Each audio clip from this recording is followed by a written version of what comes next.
Alhamdulillah nasta'inuhu wa nastaghfiruh wa na'udzu billahi min syururi anfusina wa min sayyiati a'malina. May yahdihillahu fala mudhillalah wa may yudlil fala hadiyalah. Asyhadu an la ilaha illallah wahdahu la syarikalah wa asyhadu anna Muhammadan abduhu wa rasuluh, amma ba'du. Mari kita lanjutkan dengan kultum dan melanjutkan juga pembahasan yang kemarin. Baru dua yang telah saya sampaikan. Akan datang kepada manusia satu zaman di mana pada zaman itu manusia cinta yang lima dan melupakan yang lima. Satu, mencintai dunia dan melupakan akhirat. Dua, mencintai makhluk tapi melupakan kholiknya. Yang ketiga, wa yuhibbunal mala wa yansawnal hisaba. Cinta harta tapi melupakan hisabannya. Yang dikhawatirkan oleh Nabi, akan terjadi satu masa di mana manusia cinta harta, bahkan cinta tergila-gila berlebih-lebihan, tapi melupakan hisabnya, perhitungan di hari akhirnya.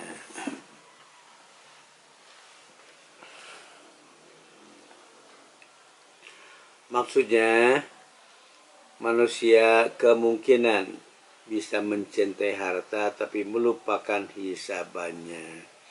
Dalam mencintai harta adalah hal yang wajar dan sesuai dengan fitrah manusia, tetapi yang tercela itu ialah mencintai harta dengan melupakan hisabannya, karena kelak di hari akhir akan diperiksa dari mana harta itu diperoleh dan kemana atau untuk apa harta itu dikeluarkan. Tentu saja peraihan harta itu harus dipertanggungjawabkan, tetapi kadang-kadang manusia itu berusaha keras untuk meraih harta yang banyak dengan tidak menghiraukan apakah itu halal atau haram.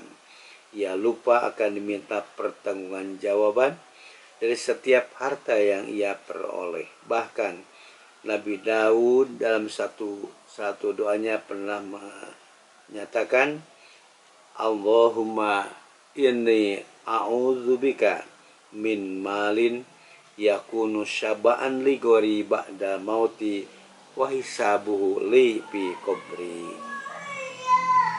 Nabi Daud berdoa, ya Allah, Allahumma ya Allah, ini sesungguhnya aku a'udzubika, berlindung kepadamu, min malin dari memiliki harta, yakunu yang harta itu syaba'an menjadi kenyang, ligori yang lain, ba'da mauti setelah kematianku, wa hisabuhu li fi qabri sedang hisabannya tanggung jawabku. Ya Allah, aku berlindung kepadamu dari memiliki harta yang menjadi kenyang, puas yang lain setelah aku mati, tetapi hisabannya menjadi tanggung jawabku. Itulah perhatian Nabi Daud sampai berdoa yang seperti itu.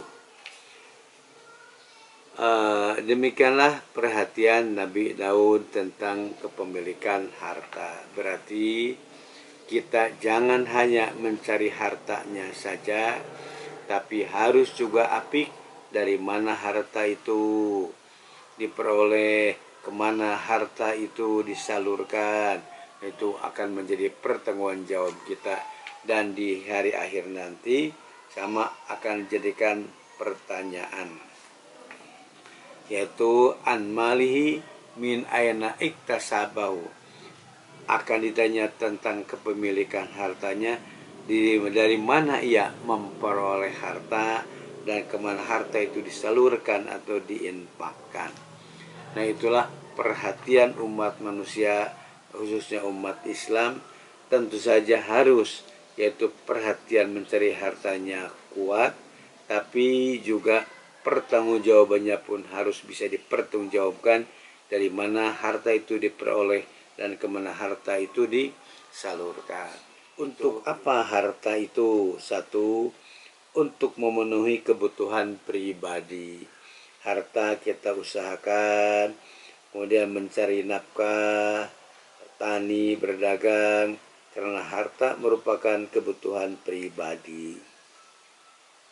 Dalam satu hadis, an Abi Hurairah, dari Abi Hurairah radhiyallahu anhu qala, ja'a rajulun ilan nabi, seorang laki-laki telah datang kepada Nabi. Faqala, kemudian ia bertanya, ya Rasulullah, indi dinarun, wahai Rasulullah, saya punya uang 1 dinar. Qala, sabda Nabi, anfikhu ala nafsika, infakkan untuk kebutuhan dirimu sendiri. Qala, ia berkata lagi, ya Rasulullah, indi ahur, saya punya yang lainnya 1 dinar lagi. Qala, Nabi bersabda, anfikhu ala waladika, infakkan untuk anakmu sendiri, kebutuhan anakmu sendiri. Qala, ia berkata lagi, indi ahor, saya punya yang lainnya, punya dinar yang lainnya. Sabda Nabi, anfikhu ala ahlika, infakkanlah kepada istrimu sendiri. Qala, indi ahor, saya punya dirham yang lain, dinar yang lainnya. Sabda Nabi, anfikhu ala khodimika, infakkan kepada pembantumu. Qala, indi ahor, saya masih punya lagi. Qala, anta alamu, kau lebih tahu, silahkan kepada siapa kau akan berikan. Ini fungsi harta. Jadi ternyata banyak sekali fungsi harta dalam ajaran Islam, yaitu untuk memenuhi kebutuhan pribadi. Sampai seseorang bertanya kepada Nabi, ya Rasulullah, saya punya uang 1 dinar. Nabi, infakkan untuk kebutuhan kamu sendiri. Silahkan, tutupi dulu kebutuhan kamu sendiri, penuhi kebutuhan kamu sendiri. Itu juga adalah satu kebaikan dan satu keharusan, menginfakkan untuk diri kita sendiri. Apalagi untuk beli buku, beli kitab, beli apa, apalagi ini untuk kebutuhan makan dan minum juga sama. Yang kita makan juga adalah pasti akan mendapatkan pahala. Kalau yang kita makan untuk diri kita sendiri, itu pun pasti dapat pahala. Kemudian bertanya lagi, saya punya lagi 1 dinar. Sabda Nabi, infakkan kepada putramu. Silahkan infakkan kepada anakmu sendiri, apa kebutuhannya, apa keperluannya. Dia bertanya lagi, ya Rasulullah, saya masih punya 1 dinar lagi. Kata Nabi, kemudian anfiku ala khodimika, infakkan kepada pembantumu. Itu juga infak. Dia masih bertanya lagi, indi ahor, masih punya dinar yang lainnya. Anta alamubi, kau lebih tahu siapa yang harus kau prioritaskan untuk kau beri bantuan darimu. Nah, itu diantaranya. Hadis ini menunjukkan bahwa untuk memenuhi kebutuhan pribadi juga dinilai infak. Jadi untuk kebutuhan kita sendiri juga dinilai infak, seperti kebutuhan makan, minum, atau pakaian, dan dijamin mendapatkan pahala. Apalagi kebutuhan yang ada kaitannya dengan agama, seperti membeli buku agama atau kitab atau yang lainnya. Itulah pentingnya memiliki harta yang tadi.